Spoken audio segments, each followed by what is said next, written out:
Gold trusted gold buyers మీరు తాకట్టు పెట్టిన బంగారాన్ని విడిపించి ఈ రోజు ఉన్న మార్కెట్ ధరకు కొనబడను.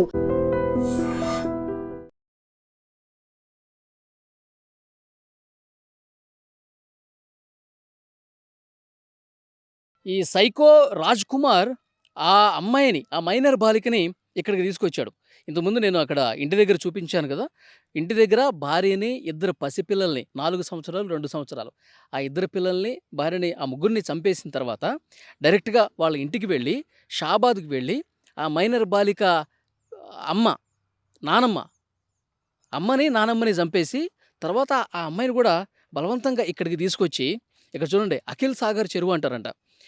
ఇక్కడ రంగారెడ్డి జిల్లా షాబాద్ మండలం దైవాలగూడ గ్రామంలో ఉన్నటువంటి చెరువు అఖిల్ సాగర్ చెరువు. మరి రాత్రి సమయంలో అంతా నిర్మానుష్యంగా ఉంటుంది. ఇక్కడ ఏం జరిగింది అసలు ఏమి ఎవరికీ అర్థం కాదు. ఏం జరిగినా ఎవరికీ కనిపించదు. అంతా చీకటిగా ఉంటుంది. ఆ చెరువుకు సమీపంలో ఇక్కడికి తీసుకొచ్చి ఆ మైనర్ బాలికని చాలా దారుణంగా అత్యాచారం కూడా చేసి, బలాత్కారం కూడా చేసి ఆ తర్వాతే చంపాడు అని చెప్పి ఒక ఇన్ఫర్మేషన్ అయితే వస్తుంది. అది పోలీసులకు కొద్దిగా క్లారిటీ ఇవ్వాల్సినటువంటి అవసరం ఉంది.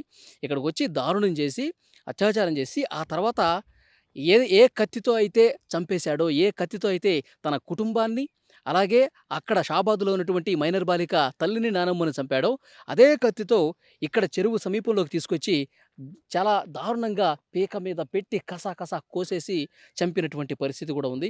ఇక్కడ మీకు క్లియర్‌గా ఇక్కడ బ్లడ్‌కి సంబంధించినటువంటి దృశ్యాలు కూడా కనిపిస్తున్నాయి చూడండి.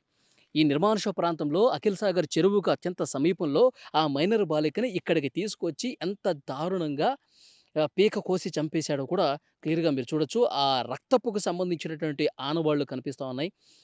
రక్తం ఇక్కడ కనిపిస్తోంది. తర్వాత ఇక్కడ 2 ప్లేసుల్లో గూడా పెద్ద ఎత్తున రక్తం పారినటువంటి పరిస్థితి ఉంది. పీక కోసినప్పుడు ఆ రక్తపు ధారలై ఇక్కడ పడినటువంటి దృశ్యం కనిపిస్తుంది. విగత జీవిగా పడిపోయింది. ఇక్కడ ఆ అమ్మాయి విగత జీవిగా పడిపోయింది.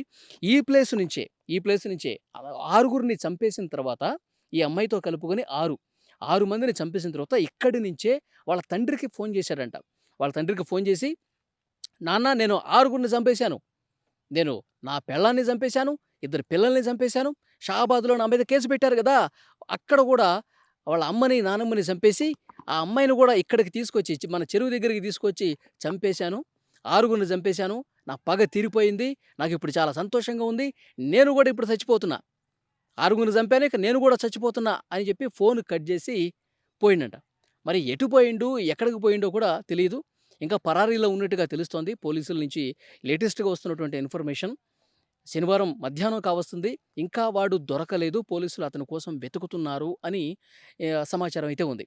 సో, పోలీసులు ఈ ఇన్ఫర్మేషన్ ఎప్పుడైతే తెలిసిందో వీళ్ళ 6గురిని చంపిన తర్వాత అక్కడ చుట్టుపక్కల ఉన్నవాళ్ళు, వాళ్ళు ఇన్ఫర్మేషన్ ఇచ్చారు. ఇక్కడ ఎందుకంటే తండ్రి ఇచ్చాడు ఫస్టు. తండ్రికి ఫోన్ చేశాడు కదా! ఇట్లా చేశాడంట. ముందు వాడు ఎక్కడున్నాడో చూడండి అని చెప్పి పోలీసులకి ఇన్ఫర్మేషన్ ఇస్తే పోలీసులు డైరెక్ట్‌గా ఇంటి దగ్గరికొచ్చారు. అయన్నీ ఆధారాలన్నీ కూడా తీసుకున్నారు. ఆ శవాల్ని కూడా పోస్ట్‌మార్టం నిమిత్తం ఆసుపత్రికి తీసుకెళ్లారు. తర్వాత చెరువు దగ్గర అని చెప్పాడు కదా! చెరువు దగ్గరికొచ్చారు. ఇక్కడ కూడా విగత జీవిగా రక్తపు మడుగులో పడి ఉన్నటువంటి ఆ బాలికను కూడా ఇక్కడున్న ఆధారాలన్నీ కూడా సేకరించి ఈ బాడీని కూడా ఆసుపత్రికి పోస్ట్‌మార్టం నిమిత్తం పంపించినటువంటి పరిస్థితి ఉంది. అక్కడ షాబాద్‌లో బాలిక అమ్మ, నానమ్మ ఉన్నారు కదా! ఆ బాడీస్‌ని కూడా తీసుకెళ్ళి ఆసుపత్రికి తీసుకెళ్ళినటువంటి పరిస్థితి ఉంది. కానీ ఎంత దారుణం చూడండి. నిజంగా ఈ మధ్య కాలంలో ఇంత భయంకరమైనటువంటి, ఇంత దారుణమైనటువంటి ఘటన జరగలేదు. వరుస పెట్టి ఒకళ్ళ తర్వాత ఒకళ్ళని 6గురిని చంపేశారంటే ఈ ఊరు కూడా షాక్ అయిపోతుందండి. కొంతమంది గ్రామస్తులతో కూడా నేను మాట్లాడాను. వాడు ఇక్కడ పెళ్ళయినప్పుడు ఇప్పుడు భార్యని చంపాడు కదా! భార్య కూడా లవ్ మ్యారేజ్ అంటండి. ప్రేమించే పెళ్లి చేసుకున్నాడంట. ఇది వీడికి అమ్మాయిల పిచ్చుందంటండి. వీడు ఇక్కడి నుంచి షాబాద్‌లో కొన్ని రోజులు ఉన్నాడంట. కొన్ని రోజులు ఉన్నప్పుడే ఆ అమ్మాయి ఏదో పరిచయం అయింది. ఆ అమ్మాయి లవ్‌లో ఉన్నాడు. సో, ఆ అమ్మాయి కోసమే ఒకసారి మందు తాగాడంట. ఆసుపత్రికెళ్ళి మళ్ళీ బతికి బయటకొచ్చాడు. ఆ అమ్మాయి మీద లైంగిక దాడి చేస్తే వాళ్ళు కేసు పెడితే పోక్సో కేసు కింద అరెస్ట్ అయ్యి జైల్‌లో ఉన్నాడు కొన్ని నెలలు. వచ్చిన తర్వాత ఇప్పుడు జైలు నుంచి బయటకొచ్చిన తర్వాత 15 రోజులే అవుతుందంట. ఈ 15 రోజుల్లోనే ప్లాన్ గీసేశాడు. నా మీద కేసు పెట్టిన వాళ్ళని ఇక్కడ నా నా భార్య కూడా క్వెషన్ చేస్తా ఉంది. నా భార్య కూడా ఎప్పుడు గొడవ పెడతా ఉంది. అసలు వీళ్ళు చావాలి, వాళ్ళు చావాలని చెప్పి అనుకున్నాడేమో.